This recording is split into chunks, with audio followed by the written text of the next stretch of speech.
नमस्कार दोस्तों, स्वागत है आपका आज के मुख्य समाचार में, जिसमें सबसे पहली बड़ी खबर बिहार के विधानसभा चुनाव से, जहां पर अब एक मंच पर नजर आएंगे तेजस्वी यादव और कन्हैया कुमार। एक के निशाने पर होंगे पीएम मोदी तो दूसरे के निशाने पर सीएम नीतीश। इसी के साथ दूसरी बड़ी खबर में आपको बताएंगे कि बिहार सरकार ने 50 साल पार करने वाले पुलिसकर्मियों को समझा बेकार, छटनी की प्रक्रिया कर दी है शुरू। और तीसरी बड़ी खबर में आपको बताएंगे कि मध्य प्रदेश उपचुनावों से पहले भाजपा में फूट रहा है असंतोष, अजय बिश्नोई ने खुलकर जताई नाराजगी। और इसके बाद आपको बता दें कि बिहार के बाद अब मध्य प्रदेश में भी भाजपा को बड़ा झटका लग सकता है। उपचुनाव से पहले यहां पर फूट के संकेत सामने आ रहे हैं। हर एक खबर की गहराई में आपको ले जाएंगे दोस्तों, लेकिन उससे पहले अगर आपको भी ऐसा लगता है कि बिहार के विधानसभा चुनाव में बड़ा नुकसान भाजपा और जेडीयू को होने वाला है, तो आप अभी इस वीडियो को लाइक कीजिए और इस लाल बटन को दबा के इस चैनल को फ्री में सब्सक्राइब कीजिए और घंटी बजाकर हमें बताइए कि किसकी सरकार बिहार में बनने वाली है। दोस्तों रुक करते हैं तमाम बड़ी खबरों की तरफ।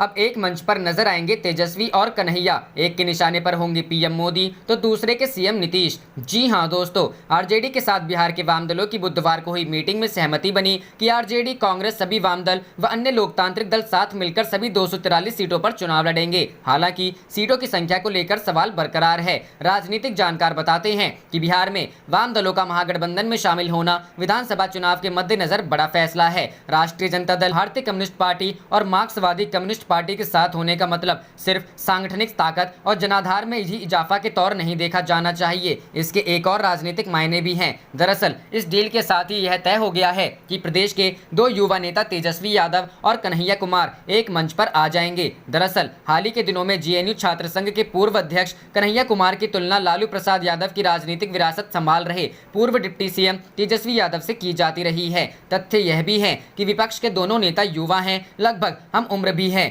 और दोनों की अपनी सियासत क्षमता है। कन्हैया कुमार ओजस्वी वक्ता हैं तो तेजस्वी का बिहार में बड़ा राजनीतिक जनाधार है। बीते जनवरी फरवरी में जब कन्हैया कुमार सीएए एनआरसी के विरोध में जनगणमन यात्रा निकाल रहे थे तो कन्हैया के मुखर अंदाज की चारों तरफ चर्चा होने लगी। यही वजह रही कि उन्होंने मुस्लिम समुदाय में सहानुभूति पाई और अपनी अच्छी पैठ भी बना ली। इसी दौरान कहा जाने लगा कि वह तेजस्वी को टक्कर दे रहे हैं। जाहिर है सियासी कयासबाजी के बीच तेजस्वी ने भी 23 फरवरी से बिहार की यात्रा शुरू कर दी और सीएए एनआरसी के साथ बेरोजगारी को भी अपने एजेंडे में शामिल कर लिया। हालांकि इस दौरान एक कॉमन बात जो नजर आई वह ये है कि कन्हैया और तेजस्वी एक दूसरे पर निशाना नहीं साधते थे। कन्हैया के निशाने पर केंद्र की मोदी सरकार होती थी तो तेजस्वी के निशाने पर बिहार की एनडीए सरकार और नीतीश कुमार सुशील मोदी रहे। ऐसा माना जा रहा है कि इस बार भी ऐसी ही तस्वीर देखने को मिलेगी जब ये दोनों एक मंच पर एक साथ नजर आएंगे। राजनीतिक जानकार यह भी मानते हैं कि अगर कन्हैया कुमार अकेले बिहार में मेहनत करते रहते हो सकता है कि वह आने वाले विकल्प भी बन सकते थे, पर राजनीतिक जानकार ये भी कहते हैं कि तेजस्वी बिहार की राजनीति के विकल्प के रूप में तैयार नेता हैं। बिहार में नीतीश कुमार के विकल्प के रूप में तेजस्वी चेहरा हो सकते हैं। कन्हैया अच्छा बोलते हैं पर वैकल्पिक का चेहरा नहीं हो सकते।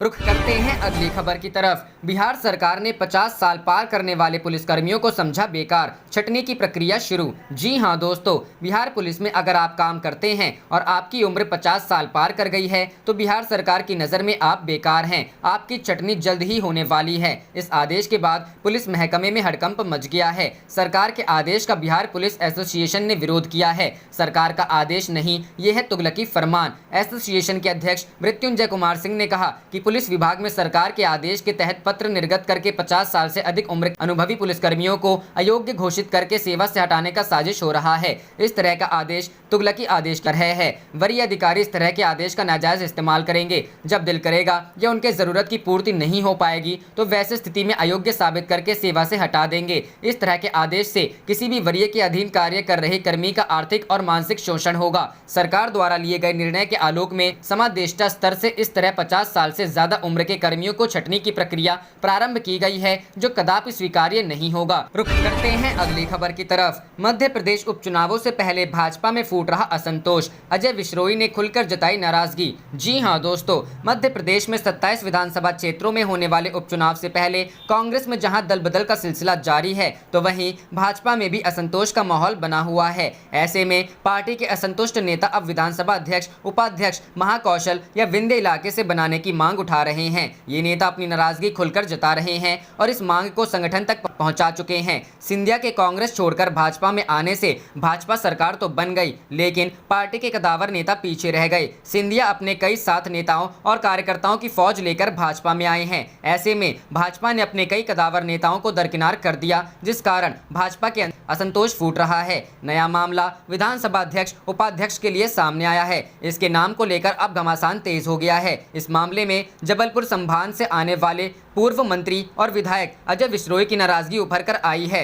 उन्होंने भाजपा कार्यालय पहुंचकर बीडी शर्मा से इस बारे में मुलाकात की। विधायक और पूर्व मंत्री अजय विश्नोई की नाराजगी लगातार खुलकर सामने आ रही है। मंत्रिमंडल में जबलपुर को नजरअंदाज करने पर वो नाराज चल रहे हैं। अब विंध्य से पार्टी नेताओं को नेतृत्व नहीं मिलने पर वो भी असंतुष्ट हैं। उन्होंने विधानसभा अध्यक्ष और उपाध्यक्ष महाकौशल या विंध्य क्षेत्र से बनाने की मांग रख दी है। रुख करते हैं अगली खबर की तरफ। सोनिया के साथ मुख्यमंत्रियों की मीटिंग संसद में बढ़ा सकती है मोदी सरकार का सिरदर्द। जी हां दोस्तों, कांग्रेस की अंतरिम अध्यक्ष सोनिया गांधी ने बुधवार को 7 राज्यों के मुख्यमंत्रियों के साथ बैठक की। यह बैठक तो जीएसटी और नीट जेईई परीक्षा के मुद्दे पर थी, लेकिन विपक्षी दलों के मुख्यमंत्रियों ने इन मुद्दों के साथ साथ मोदी सरकार को जिस तरह से अपने तेवर दिखाए हैं, उसके सियासी मायने भी निकाले जा रहे हैं। 3 सप्ताह के बाद मानसून सत्र शुरू हो रहा है और विपक्षी दल तमाम मुद्दों पर ऐसे ही एक साथ खड़े रहे तो संसद में मोदी सरकार के लिए सिरदर्द बढ़ सकता है। सोनिया गांधी के साथ हुई बैठक में छत्तीसगढ़ के सीएम भूपेश बघेल ने देश के संघीय ढांचे की रक्षा के लिए गैर एनडीए शासित राज्यों के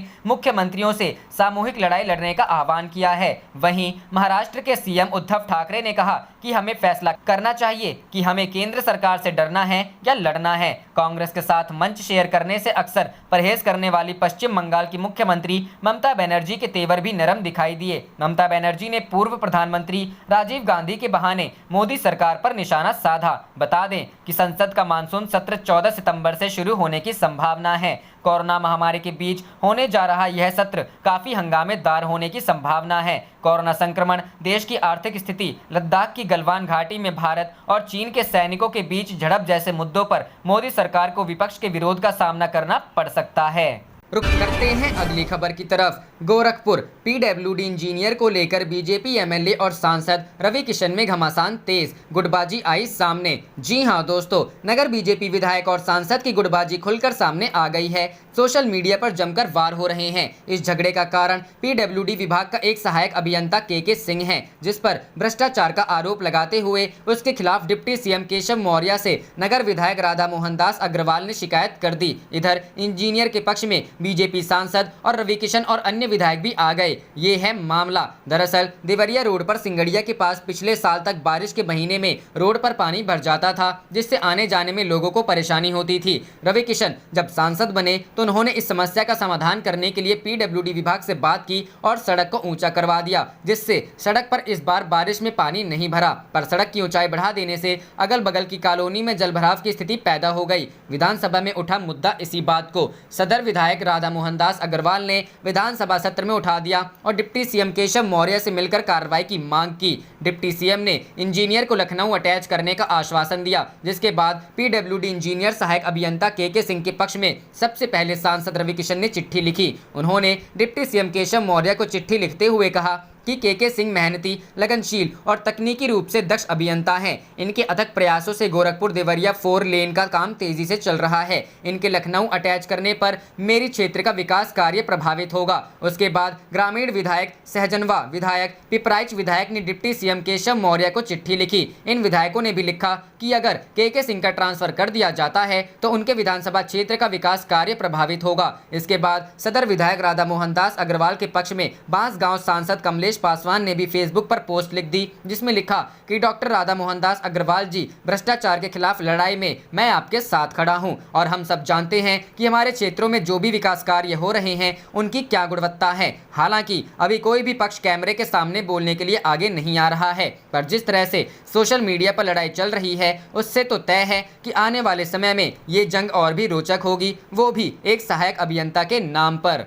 रुख करते हैं अगली खबर की तरफ। नीट जेईई परीक्षा कराने को लेकर 28 अगस्त को केंद्र के खिलाफ देशव्यापी प्रदर्शन करेगी कांग्रेस। जी हां दोस्तों, देश में कोरोना वायरस का प्रकोप बढ़ता ही जा रहा है। ऐसे में कांग्रेस ने नीट और जेईई की परीक्षाओं के आयोजन के फैसले को लेकर केंद्र सरकार के खिलाफ 28 अगस्त को देशव्यापी प्रदर्शन करने का ऐलान किया है। पार्टी के संगठन महासचिव केसी वेणुगोपाल की ओर से जारी बयान के मुताबिक प्रदेश कांग्रेस कमेटी के नेता और कार्यकर्ता केंद्र सरकार से संबंधित दफ्तरों के बाहर सामाजिक दूरी का पालन करते हुए धरना देंगे। उन्होंने कहा कि इन परीक्षाओं को स्थगित कराने के लिए सरकार पर दबाव बनाने के मकसद से 28 अगस्त को he speak up for student safety hashtag से सोशल मीडिया में अभियान चलाया जाएगा। वेणुगोपाल ने आरोप लगाया कि कोरोना संकट के बीच इन परीक्षाओं का आयोजन कराने का फैसला तानाशाही पूर्ण है और इससे बच्चों की सेहत को खतरा पैदा होगा। कांग्रेस के मुख्य प्रवक्ता रणदीप सुरजेवाला ने भी आरोप लगाया कि इन परीक्षाओं के आयोजन से 25 लाख छात्रों के स्वास्थ्य और सुरक्षा को खतरे में डाला जा रहा है। उन्होंने ट्वीट किया, देश भर में छात्र विरोध प्रदर्शन कर रहे हैं। जिद्दी मोदी सरकार उनकी शिकायतों को सुनने, उन पर विचार करने और सभी के लिए स्वीकार्य समाधान खोजने से इनकार क्यों कर रही है। सुरजेवाला ने सवाल किया, क्या मोदी सरकार इस बात की गारंटी देगी कि परीक्षा के दौरान कोई भी छात्र कोविड संक्रमण से ग्रस्त नहीं होगा? कौन कौन सी सुरक्षा सावधानियां और प्रोटोकॉल रखे गए हैं? कौन देखेगा कि दिशा निर्देश और प्रोटोकॉल महज कागजी औपचारिकता ना रहे?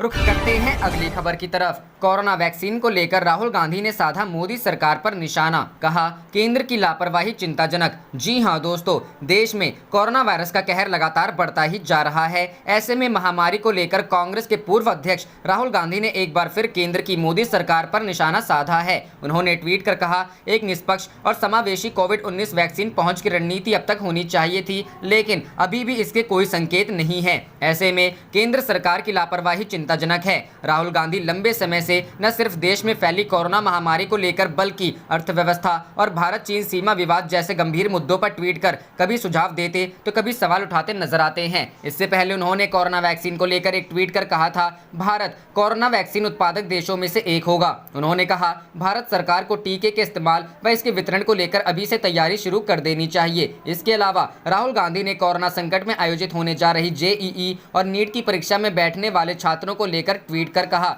नीट और जेईई परीक्षा में बैठने वाले छात्र अपने स्वास्थ्य और भविष्य को लेकर चिंतित हैं। उन्होंने छात्रों की समस्या से अवगत कराते हुए कहा, उनके मुद्दे हैं कोविड-19 संक्रमण, महामारी में परिवहन और आवास की कमी, असम बिहार में बाढ़ की तबाही। भारत सरकार को सब पक्षों की बात सुनकर एक सार्थक समाधान निकालना चाहिए। इससे पहले राहुल ने कोरोना संकट से जूझ रहे गरीबों को ट्वीट कर कहा, आरबीआई ने भी उस बात की पुष्टि कर दी जिसकी मैं महीनों से चेतावनी दे रहा हूं। जरूरी है कि सरकार खर्च बढ़ाए, उधार नहीं, गरीबों को पैसा दे, न कि उद्योगपतियों को टैक्स कटौती, खपत से अर्थव्यवस्था को फिर शुरू करे। उन्होंने आगे कहा, मीडिया द्वारा ध्यान भटकाने से न गरीबों की मदद होगी और न आर्थिक आपदा सुलझेगी।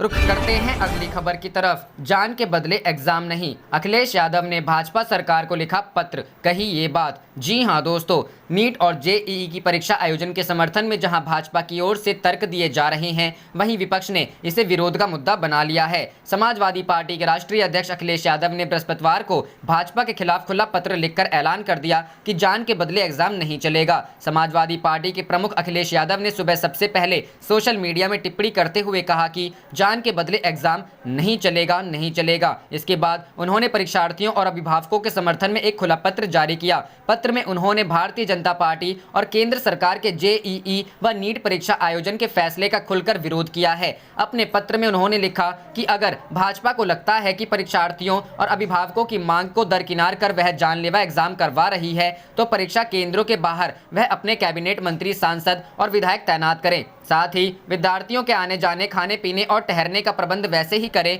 जैसे विधायकों की खरीद फरोख्त के समय करते हैं। उन्होंने कहा कि भाजपा की तरफ से यह आशापद बात फैलाई जा रही है कि जब लोग घर से दूर कामों पर निकल रहे हैं तो परीक्षा क्यों नहीं दे सकते। इस पर सवाल खड़े करते हुए पत्र में लिखा कि स्वेच्छा से बाहर निकलना और बाहर जाने के लिए मजबूर किया जाना, दोनों में अंतर है। अगर परीक्षा के दौरान किसी अभिभावक या उनके साथ आए बुजुर्गों को संक्रमण हो गया तो उसकी कीमत क्या सरकार चुकाएगी? कोरोना की वजह से बस ट्रेन बाधित हैं तो बच्चे दूर दूर से कैसे आएंगे? सभी की सामर्थ्य निजी टैक्सी करने की नहीं है। उन्होंने कहा कि ऐसा लगता है कि भाजपा समझ चुकी है कि बेरोजगारी से जूझ रहा युवा, कोरोना वायरस, अर्थव्यवस्था के भजन तेजा में से त्रस्त गरीब लोग आगामी चुनाव में भाजपा का साथ नहीं देंगे, इसलिए वह उत्पीड़न पर आमदा है। उन्होंने कहा कि भाजपा के खिलाफ युवा क्रांति का जन्म हो रहा है। रुक करते हैं अगली खबर की तरफ। देश की लाइफलाइन रेलवे को बेच रही है मोदी सरकार, राज्यों के साथ कर रही धोखा, सोनिया गांधी। जी हां दोस्तों, केंद्र की मोदी सरकार पर कांग्रेस की अंतरिम अध्यक्ष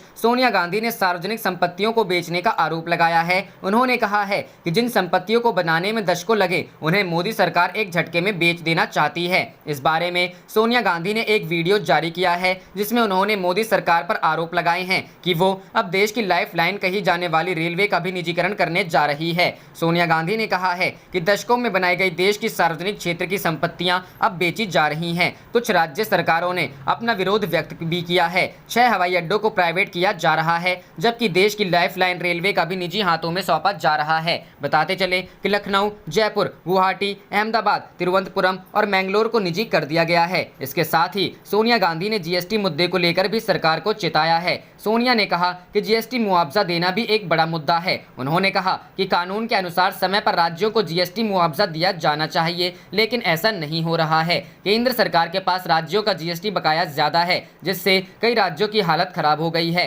वहीं सोनिया ने जीएसटी बकाया न देने को लेकर सरकार पर आरोप लगाया है। राज्यों को जीएसटी बकाया न देना राज्यों और भारत के लोगों के साथ छल के अलावा कुछ नहीं है। उन्होंने कहा जीएसटी को सहयोगात्मक संघवाद के तौर पर लागू किया गया। सोनिया ने यह भी बताया कि जीएसटी राज्यों को 5 साल तक 14% की दर से मुआवजा देने का वादा किया गया था। गत 11 अगस्त को वित्त मामले की संसद की स्थायी समिति की बैठक में भारत सरकार के वित्त सचिव ने स्पष्ट तौर पर कहा कि केंद्र सरकार मौजूदा वित्त वर्ष में राज्यों को जीएसटी का मुआवजा देने की स्थिति में नहीं है।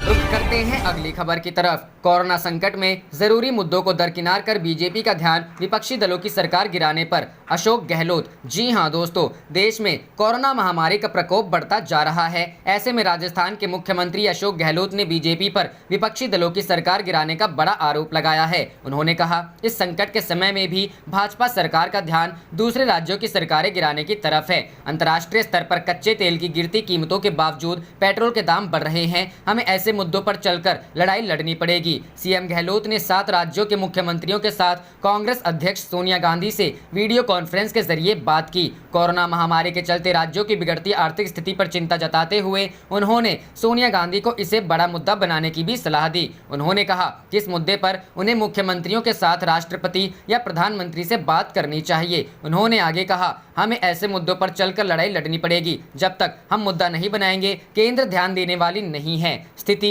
जितनी बताई जा रही है उससे कई ज्यादा बिगड़ चुकी है। अगर समय रहते कदम न उठाए गए तो आम जनता को पहले से ही महंगाई और कोरोना महामारी से जूझ रही है और पीछे चली जाएगी। उन्होंने कहा स्थिति विकट देखकर हमें चिंता हो रही है कि आने वाले वक्त में अगर भारत सरकार ने समय रहते हुए कदम नहीं उठाए तो स्थिति और बिगड़ सकती है। सीएम गहलोत का कहना है कि देश में कोरोना महामारी बढ़ती जा रही है, जिसके चलते राज्य सरकारों की स्थिति बिगड़ती जा रही है। वहीं दूसरी ओर केंद्र सरकार वीडियो कॉन्फ्रेंसिंग के अलावा कुछ करती नजर नहीं आ रही है। राज्यों का राजस्व घटता जा रहा है। उन्होंने आगे कहा कि इस समय केंद्र को आगे आकर राज्यों की आर्थिक मदद करनी चाहिए। करते हैं अगली खबर की तरफ। बिहार विधानसभा चुनाव, आरजेडी के साथ मिलकर चुनाव लड़ेंगे वामदल, सीट बंटवारे को लेकर फैसला जल्द। जी हां दोस्तों, आगामी विधानसभा चुनाव में राष्ट्रीय जनतांत्रिक गठबंधन को हराने के लिए बिहार की सभी धर्मनिरपेक्ष, लोकतांत्रिक और वामपंथी दल मिलकर चुनाव लड़ेंगे। इन दलों को साथ उतारने की रणनीति तय करने के लिए बुधवार को राजद के प्रदेश अध्यक्ष जगदानंद सिंह के साथ भारतीय कम्युनिस्ट पार्टी और मार्क्सवादी कम्युनिस्ट पार्टी का एक संयुक्त शिष्टमंडल ने मिलकर बातचीत की। यह जानकारी वार्ता के बाद भारतीय कम्युनिस्ट पार्टी के राज्य सचिव राम नरेश पांडे ने दी। बातचीत में इस बात पर सहमति बनी कि राष्ट्रीय जनता दल, कांग्रेस, भारतीय कम्युनिस्ट पार्टी, मार्क्सवादी कम्युनिस्ट पार्टी, अन्य वामपंथी दल एवं लोकतांत्रिक पार्टियां मिलकर सभी 243 सीटों पर एकजुट होकर चुनाव लड़ेंगे। सभी दलों के बीच सम्मानजनक तरीके से सीटों के बंटवारे पर जल्द ही सहमति बना ली जाएगी। बैठक में यह भी सहमति बनी कि किसी भी परिस्थिति में व्यापक गठबंधन के बीच किसी प्रकार की अड़चन नहीं आने दी जाएगी। सभी पक्ष आपसी समझदारी और व्यापक राजनीतिक जरूरतों को ध्यान में रखते हुए आगे बढ़ेंगे।